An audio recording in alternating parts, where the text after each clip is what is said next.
Hi, I'm Isaac Silberberg. Next, we're going to be taking a look at a case with Paul Levy, who's here with us today. Paul Levy, as CEO of a hospital, was able to use his personal blog, titled Running a Hospital, to fend off a well-financed, multi-year corporate campaign launched by the SEIU to unionize the hospital he led. Paul's success teaches several lessons we think are relevant to understanding the impact of social media on negotiation. First, let's set the stage. In 2005, Paul Levy was CEO of Beth Israel Deaconess Medical Center, also known as Beth Israel, BIDMC, or BI. Paul had previously worked in state government and the healthcare space as an administrative dean at Harvard Medical School. He was brought in as part of a turnaround effort, as Beth Israel had completed a merger, and the resulting challenges resulted in large operating losses for the combined entity. Paul brought a philosophy of radical transparency to his work and started a blog to better communicate with members of BIDMC. His readership grew to over 10,000 regular readers, both inside and outside the hospital, and he gained a lot of trust with his readers by posting about sensitive personal topics, such as operational difficulties and even his personal compensation. BIDMC had just stabilized when the Service Employees International Union, or SEIU, merged with a local union and announced that they would be targeting Boston's top teaching hospitals. Beth Israel was an obvious target for the SEIU. It was in a stable, but not strong financial position, was a teaching hospital for Harvard Medical School, and had strong ties to the Jewish community, which had a lengthy tradition of supporting unions and other progressive causes. Paul, a leader who was not at all opposed to unions, set out to determine the potential effects of unionization for BI and its patients. In addition to expected impacts, such as more rigid work rules for staff and additional processes and restrictions that might harm morale, Paul had specific concerns based on Beth Israel's status as a teaching hospital, where creativity and flexibility were highly valued, and the experiences other institutions had with union organizing efforts. In particular, Paul was wary of Yale New Haven's experience. Another significant teaching hospital, Yale New Haven, had aimed to build a new cancer treatment wing. As part of a corporate campaign to force unionization at that hospital, organized labor had influenced city government as well as state regulatory agencies to impede the construction of this crucial expansion for the hospital's mission, unless the hospital acquiesced to the union's demands. For the purposes of this exercise, we won't be relitigating Paul's research and deliberations, but we'll take it as given that Paul decided unionizing of staff at BIDMC wouldn't be in the best interest of patients or of the hospital. The SEIU was a formidable organization. It had an annual organizing budget of $20 million and over 200 staff just in Massachusetts. How was Paul, armed with his blog and no budget, able to thwart such a well-equipped organization? It's important to take a moment and understand how unions are recognized. The primary way is for unions to hold an election. Managers and workers have the opportunity to discuss the merits of a union, and employees can then vote in a secret ballot election to determine if they wish to be represented by a union. However, there are two ways management can make it much easier, in fact, almost automatic, for a union to form and be recognized. The first is by management signing a so-called neutrality agreement. This agreement muzzles managers from saying anything at all about union organizing efforts, and often results in the union being the only source of information about the unionization process and its ramifications. You can imagine what effect this has on both the information that workers receive and the sentiments they have about their employer. The second way that management can pave the way to unionization is by agreeing to a card check process. Once a card check process has been agreed to, elections are unnecessary. Instead, once a union has collected enough authorization cards, such as the one in the bottom right of your screen, the union is automatically recognized. Because no secret ballot is involved, a card check process is rife with opportunities for intimidation and influence. Importantly, an organization can't be forced to sign a neutrality agreement or adhere to a card check process, and Paul had no desire to agree to either of these mechanisms. This brings us to our first lesson, which is crucial in all negotiations. Know your interests. While Paul wanted to prevent unionization at Beth Israel, he understood the pivotal tactic to achieving that strategy was to agree to neither a neutrality agreement nor a card check process. Crucially, Paul also understood that negotiating directly with the SEIU would likely worsen the situation. Something we often ask our clients to consider is if their interest can be, or is likely to be, improved by negotiating in the first place. Just as King Solomon, when asked to divide a baby between two women claiming to be its mother, sometimes meeting in the middle, or splitting the difference, just isn't possible. Paul recognized similar dynamics in his negotiation with the SEIU. Neutrality agreements and card check processes are binary commitments, not amounts that can be haggled back and forth. This negotiation was a bit unusual.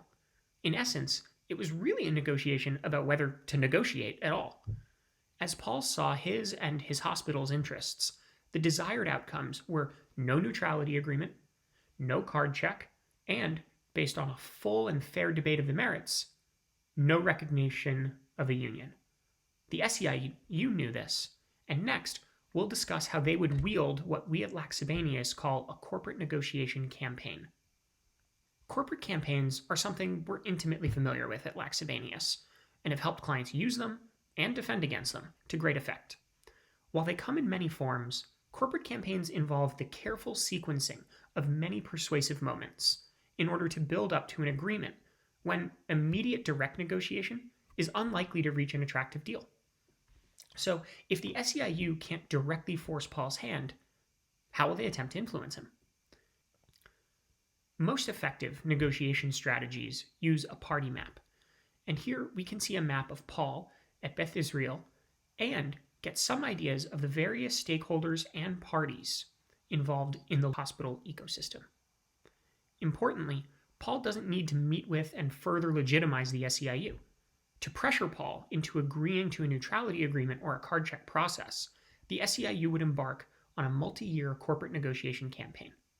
The SEIU planned to launch a multi-year full-court press to sway people at BIDMC, from workers to the media, regulatory agencies, patients, and even politicians, who they then wanted to in turn pressure Paul to agree to a neutrality agreement and a card check process. The SEIU used outside pressure, attempting to jeopardize relationships between BIDMC or BI leaders and lenders, patients, and politicians. The SEIU also used regulatory pressure to threaten BI with costly action by government agencies and courts, as well as community action and use of news media to damage Beth Israel's public image and ties with community organizations. After persuading these parties, they would then rely on them to place pressure directly on Paul and key BIDMC leaders such as board members and doctors. These folks would eventually surround Paul with the message that he should acquiesce to the SEIU's demands. This is how corporate negotiation campaigns work, and Paul had his work cut out for him as BIDMC resisted the efforts of such a well-executed and what turned out to be 5-year campaign that sought to target any and all of the hospital's supporters in an effort to pressure Paul. We've now arrived at our second lesson. Understand various stakeholders and their pressure points in your negotiation. Paul identified several groups that each deserved consideration and attention in addition to the SEIU itself. Beth Israel's board members, hospital workers and affiliates, the press, politicians, and community groups. Paul's blog was instrumental here because it allowed everyone to be on the same page, and for Paul to make public statements on his own time and terms. Each group had differing needs and concerns, from business interests of board members being threatened to planned disruptions at affiliate hospitals vital to the financial well-being of Beth Israel. Paul's blog let his communication reach transcend traditional organizational and media boundaries, something that social media still excels at today. Additionally, by leaving the comments section open on the blog, Paul allowed readers to come together and express their frustrations with the SEIU's campaign, solidifying the resolve of people who otherwise might have acted differently had they been left to weather the SEIU's tactics in isolation. Paul often responded to the comments himself, giving audience members the accurate impression that he was actively listening, that this was a two-way communication, not just him broadcasting his thoughts out to the world. Here's an example of how the blog functioned against one particular action of the SEIU. At one point, the union mailed over 500 letters to doctors at their BI mailboxes to sow discontent among doctors. One doctor shared the letter they received with Paul, who was able to publish a blog post informing his readers that these letters were coming, and he was able to highlight the letters' inaccuracies and biased motives. He was able to do this before most of the letters had even left the mailroom to be delivered. By taking away the element of surprise, Paul significantly blunted the intended effect of the letters. In effect, Paul inoculated the intended audience, preventing them from being swayed by the SEIU's message.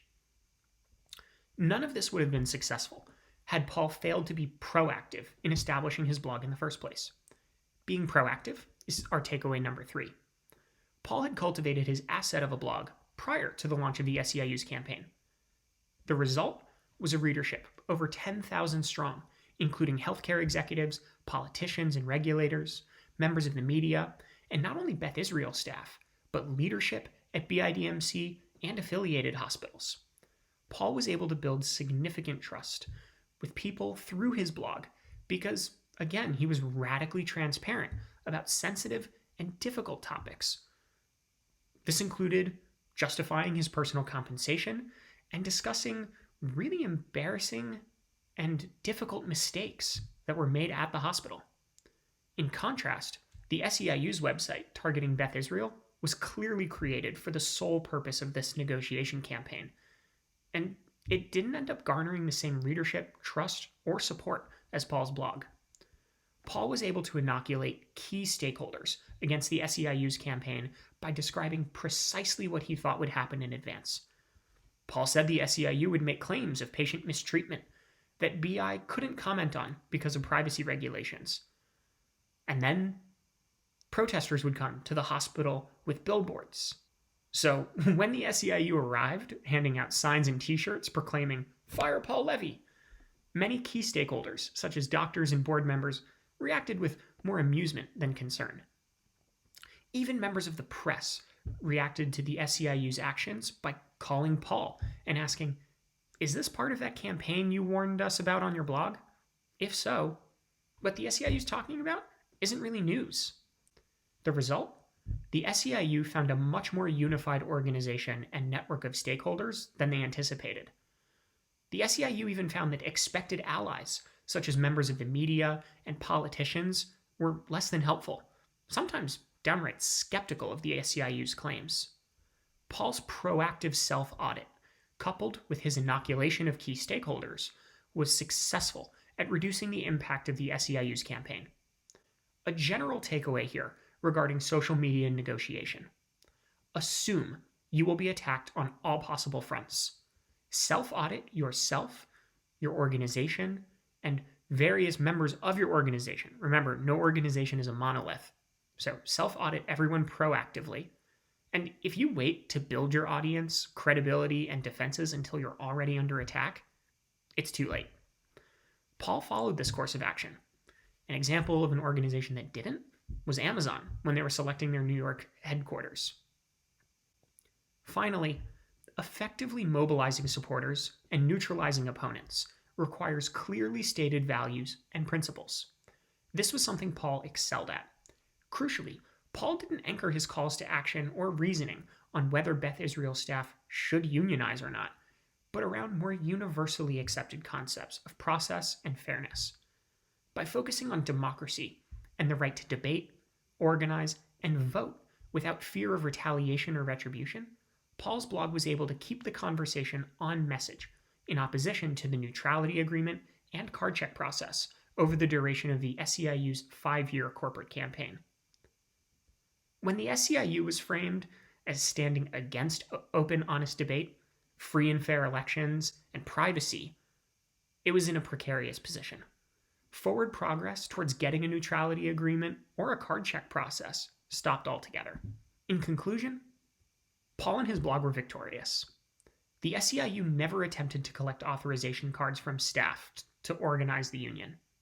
Far from being pressured by the board to cave to the SEIU's demands, Paul was given one of the Fire Paul Levy shirts during a board meeting as a lighthearted joke and a thank you for his hard work. Additionally, this was a significant setback for the SEIU with massive ramifications. In addition to significant reassignments and demotions within the union, the SEIU failed to advance its national card check legislation in Congress, despite a newly elected President Obama and a friendly Democratic Congress. Some legislators on Capitol Hill even cited Paul's blog and his experience with the SEIU as a reason that legislators didn't want to advance the SEIU's proposal to even a committee vote, much less a vote on the floor of the House. Of course, this episode occurred in the earliest days of social media, but we find its core lessons still have currency today. To recap: 1. Know the full set of your real interests in a potential negotiation. 2. In advance, understand the full set of your stakeholders and their pressure points. 3. Be proactive. In this case, and more broadly, establishing and building credibility with a wide audience in advance is critical. Social media is the best place to do this. Finally, 4. Frame your persuasive efforts in terms of your principles and values. In this case, Paul was committed to free and fair debate without intimidation over the merits of unionizing the workforce at the hospital. Consistently returning to those values was absolutely crucial to his consistent success in pushing back on the SEIU's tactics and demands.